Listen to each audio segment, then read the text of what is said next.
Welcome back to the channel. This is the Action Figure Grader, and I wanted to cover some of the big time items that sold in the Hakes auctions lot 244 that closed on Tuesday and Wednesday. If I have time this weekend, we'll take a look at some of the comic books that sold, because there were some big boy comics in there. I just don't know if I'm going to have time. Not sure if I'm going to have time to make that video, but at some point I will. We're going to talk about the highest priced Star Wars items that sold, and as you would suspect, the rarity, the really rare stuff, the pre-production stuff, it all sold for big time money. The vintage Star Wars market is on absolute fire right now at the upper end of the market.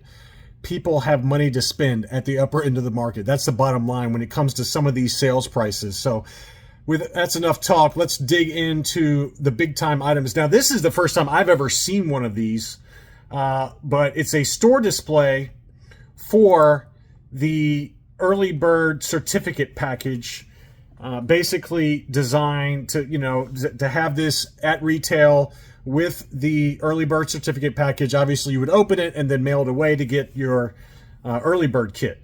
But this is like a store display for it, and it's the first time it's ever been offered at auction, and this is an AFA 70, and I would imagine that it's pretty low on the population report, because I've just never seen one of these before, ever.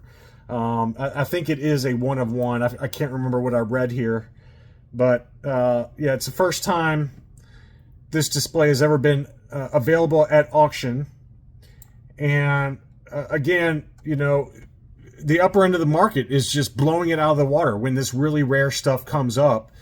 I'm still it's a store display, right? Usually those don't sell for completely insane money, but they didn't bother putting a value code on it because there's no history, right? There's just no way to come up with an idea of what it's going to sell for. Well, it's sold for $112,100. All the prices I'm include the 18% buyer's premium. So a truly amazing final sales price. It was a world record. Hakes had a Facebook post where they, an Instagram post where they said, hey, this is a world record for this item. And no big surprise, just given the rarity of it. But wow, how cool was that? Another store display that I personally had never seen before was like a header card, I guess. This would be, yeah, a display header card, AFA 80, one of only 4 graded, but it has the Boba Fett shown there for the collect all 21 action figures. When you buy any 4, you get a free Boba Fett, obviously for that Boba Fett mail away. And I just had never seen this particular header card before, and it was an AFA 80 plus. So the value code was 20 to 35,000. A piece of cardboard sold for 31,411. So again, another pretty incredible sales price on, a very rare item. Obviously, one of only 4 on the population report. And then obviously here are the early bird certificates. So this would be what was inside that display bin that sold for 112,000. And we all know what this is if you collect vintage Star Wars figures. But this one was graded AFA 90. So extremely high grade. And this is the highest graded example that they've ever offered.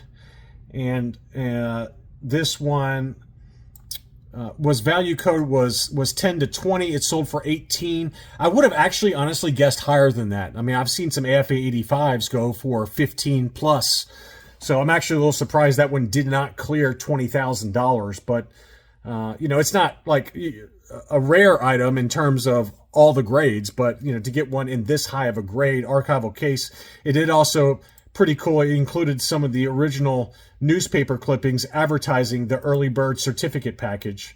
So that was cool from Montgomery Ward. There's the newspaper clipping. So that's pretty cool to include that as well. But that one did sell for $18,561. Again, a price that if you collect the very upper end of the market like this, I think that's a perfectly fine sales price to pay. Again, it's not something I could pay or want to pay, but given where I've seen AFA 85s go for in the past, this one obviously has come down a little bit, given that it didn't even clear 20,000. I would, if someone had held my feet to the fire and said what it's going to sell for, I would have said 25 to 30, just given the 90 grade. And you typically take an AFA 85's price, which could be anywhere from 12 to 15. Usually, I'm not, again, it's a very broad rule of thumb here, but usually when you go from an 85 to a 90, you can oftentimes 2x that price. And so, to me, that gets you to 25 to 30 pretty easily, and where I would have guessed it sold. So 18,561 after the buyer's premium is a very fair price for that. Here was an AFA 90. AFA 90 early bird mail away kit. How is it even possible that they could keep it in this kind of condition for this long? This one also did include a double telescoping saber Luke Farmboy baggie. So obviously this is the more desirable of the early bird mail away kits, and it's in an AFA 90, straight 90 subscores archival case. 20 to 35 was the value code, and I would have said all day long 35, but it ended up selling for 45,430. So a really incredible item to get it in that kind of a grade. This is one of only 2 examples graded AFA 90 with none higher, and the highest graded example that Hakes has ever offered. So congratulations to Hakes on just some massive, massive prices in, a year where it's a transition year, right?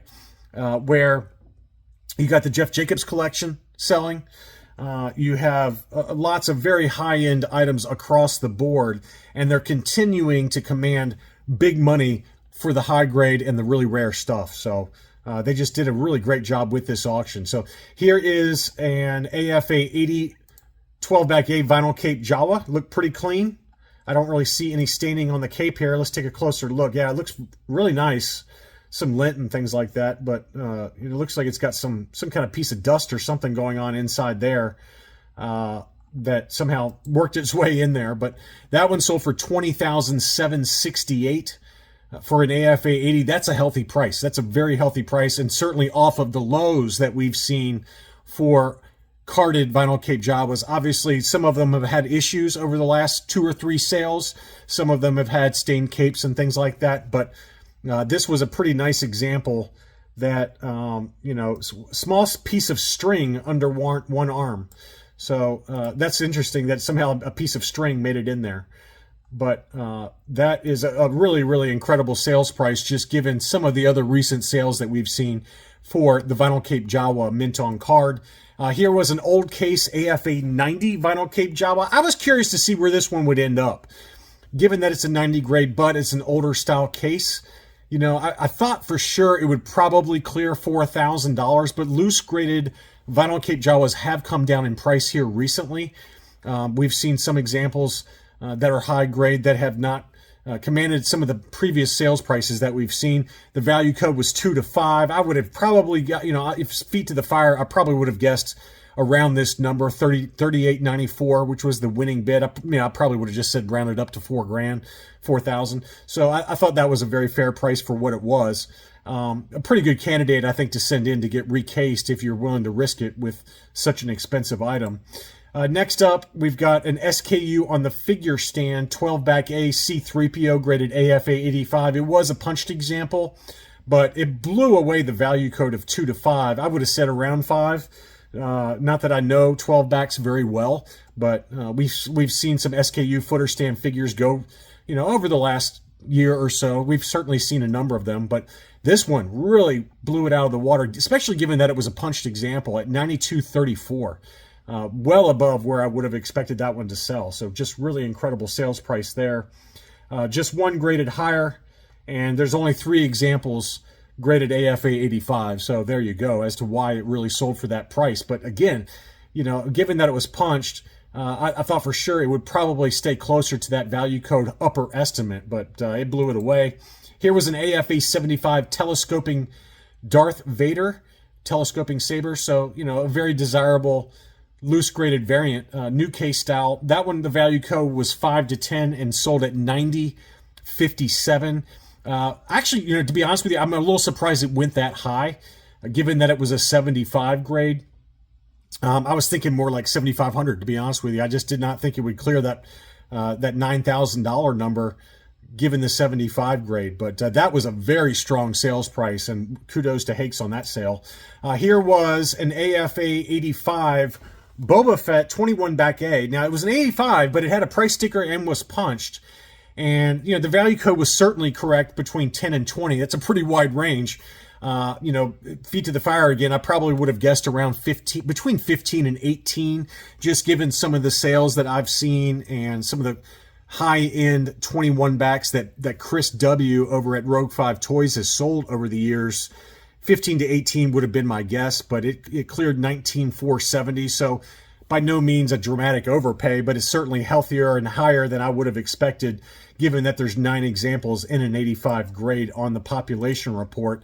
The creature adventure set, obviously this one includes the baggies for the blue snags and the other Cantina creatures, which are more common. But this one was a qualified 80 grade and sold for $5,192. That's a big number. But you think about what a baggy high grade blue snags goes for, like an AFA 85, for example, you're probably pretty close to $3,000 these days, maybe 2,500 at the low end. So that's half the value right there. $51.92 was the final sales price. We had another first shot IG88. This one had the alternate paint scheme with all the eyes. Remember from the preview video? Look at the alternate paint scheme for the eyes. It's pretty wild to see all those different eyes on there. And this one also did not have any footholes, no pegs, foot pegs, and AFA 75 plus on this one. And as I alluded to in my preview video, I was like, I don't think that value code of 2 to 5 is going to be anywhere close to the correct value, given where the last two sold an auction or two ago on Hakes. So it closed closer to where I expected, which was 97.37. I would have said around 10. So very much in line with current fair market value for that one. Here's the one I really wanted. This is the one I really, if I was still collecting my Dengar's mint on cards, I had a pretty decent run going for mint on card variations for Dengar. Obviously, this one would have been the biggest of the biggest, but this price I thought was great. This was certainly a price I would have been willing to pay if I was in the market for it. The value code of 5 to 10, I probably would have honestly thought it would have gone for at least 8, at least. But it was a 75 qualified. It's qualified because it's a shrink wrap Sears exclusive, Kenner Canada, where they took some of the particular characters, shrink wrapped them to this kind of perforated card. And they're extremely rare. There's one for R2-D2 sensor scope, Lobot, and AT-AT Commander, obviously Dengar. I think there's one more, maybe the Cloud Car Pilot. I can't remember, but the Ugnaught was one for sure. But these are very rare, very desirable, and obviously Dengar's not really collected heavily, except for idiots like me that loved him. And this one closed at $53.65, which I thought was a very, that's right at the bottom end of the value code and a great deal for a very, very rare item. The other one I really would have loved to have gotten was the 31 back A debut card for Boss, graded AFA 85. And this one went way low, way lower than I would have expected, given where I've seen some other lower grade examples go for. There's none higher on the population report. And again, I'm going on memory here, but the population report for the 31 back A Bosks are very few, less than 20, probably less than 10. I mean, there was an AFA 60 that the seller was wanting $6,000 for that one. And that was obviously during a more frothy market environment. But, the value code at 2 to 5, I thought there's no way it would stay under 5. And sure enough, it did at 47.20. So, again, kudos to Hakes for predicting this one correctly, because Bosk is someone that I follow pretty closely, right? And you all know that the 31 back A for Bosk is very tough to find, and especially in this high of a grade. Absolutely amazing that it stayed below $5,000. But if you know what this is, you got a really great deal on this one, I feel like. Next up was an interesting one. This was a micro collection R2-D2 Dynacast. This is the 4-up prototype. So this is 3 inches tall and obviously much larger than the final micro collection piece, but that's what they do. When they say 4-up, it's 4 times the size of what the final retail item goes for. So this is from the James Gallo collection. This is a pre-production kind of sculpting for that micro collection version of R2-D2.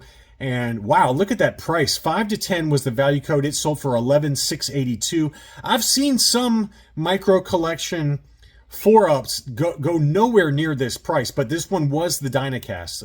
It's not to be confused with some of the later 4-ups that are typically white and later stage in the pre-production process. But this is a very unique item that I did not expect to get anywhere near this final sales price. But big number there at 11,682. This was a very cool store display where this was a Palitoy store display. You can see the screws in there. So this is like a plexiglass store display showing some of the latest and greatest from the Return of the Jedi line. And it was apparently a, let's see here. This is a Palitoy Star Wars rare store display vehicle diorama. I've seen one of these, but it might have been the same one. I don't know. But I've seen one or two of these on Facebook in the past. There was one, they said, that sold in a UK auction, probably Vectis, in April 2022 for $21,000. So that just shows you, April 2022, that was the height of inflation and the height of prices.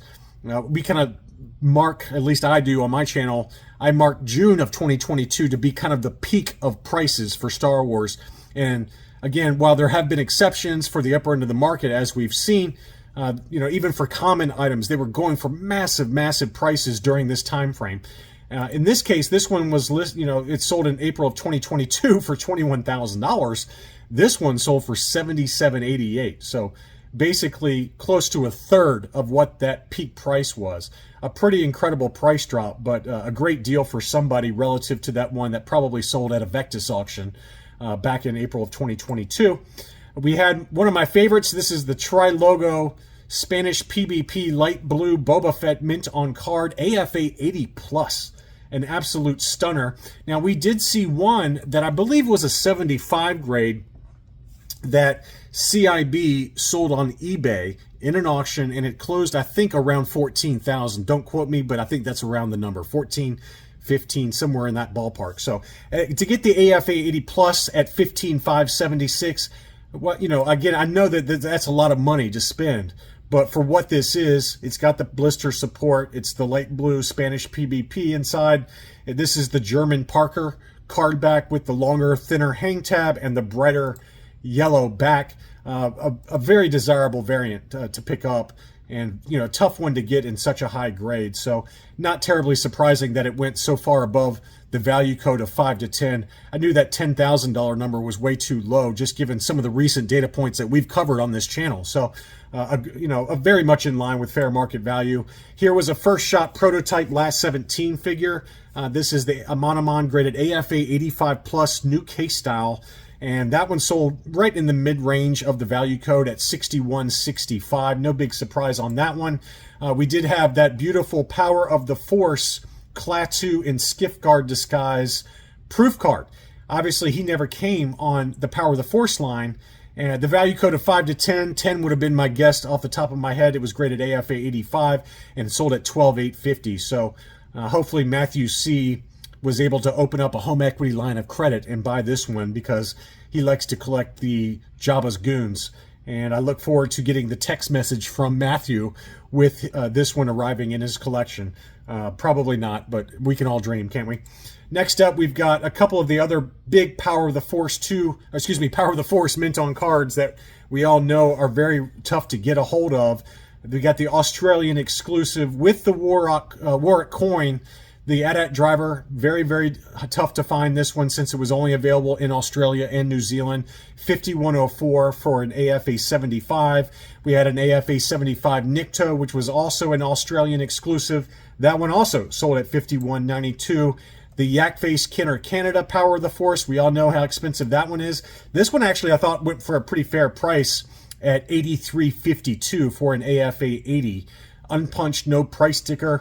Again, that's one we've talked about coming down in price here recently.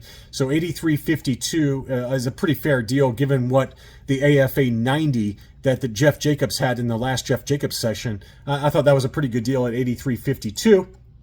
A very interesting one was a Ramba prototype collection. So he had a number of different parts to this sale that included the steel casing that was used to make the coins.